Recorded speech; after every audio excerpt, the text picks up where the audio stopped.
quel type d'investisseur boursier je dois être.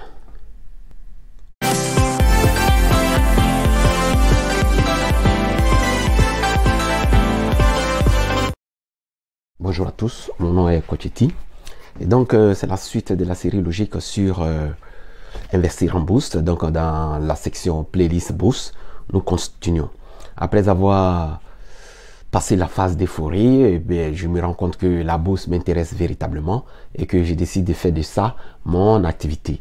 Et donc je décide d'être soit un investisseur, soit un trader. Mais comme je vous l'ai dit sur cette chaîne, nous parlons uniquement de traders, non pas des investisseurs. Donc, je ne suis pas investisseur, je suis plutôt trader. Maintenant, si j'ai décidé d'être trader, quel type de trader je vais être? Pour pouvoir définir quel type de trader je vais être, il y a des éléments à considérer, des éléments très importants qui vont véritablement influencer notre choix. Notamment, est-ce que j'ai du temps? Mon temps. Est-ce que j'ai du temps pour être devant les écrans de façon permanent? Ensuite, est-ce que j'ai un gros capital? Est-ce que j'ai assez d'argent pour trader? Par la suite, est-ce que je me connais véritablement moi-même? C'est ce que dans le jargon financier, on appelle son profil. Ok? Quelle est mon aversion au risque? Est-ce que moi, j'ai peur? Est-ce que j'ai pas l'état d'esprit qui vient avec?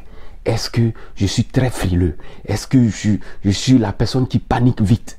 Donc, c'est tous ces éléments-là qu'il faut considérer avant véritablement de choisir quel type de trader tu veux être. Pourquoi? Parce qu'il y a différents types de traders. Nous avons le scalper. Le scalper, c'est un peu comme le scalping. Donc, celui qui fait du scalping, c'est un scalper. Lui, il se comporte un peu comme un sniper. Il est là, il veille au grain, il attend juste des opportunités, des occasions pour bondir. Il se comporte comme un lion à l'affût. Donc dès que, donc ça nécessite beaucoup de concentration, un gros capital aussi, comme je le disais, un gros capital. Pourquoi? Parce que juste un petit mouvement, si tu te positionnes peut-être à la hausse ou à la baisse, avec un gros capital, juste un petit mouvement, tu peux aller chercher beaucoup de rendement. Et ces types de traders là, c'est-à-dire les scalpers, très souvent traitent dans le marché range. C'est pourquoi? Parce que dans le marché là, il y a des différentes positions de marché. C'est-à-dire quand le marché fait un peu de surplace, c'est ce qu'on appelle du range. Ça monte, ça descend, ça monte, ça descend. Et donc pendant cette période que en général on appelle la phase des replis, excusez.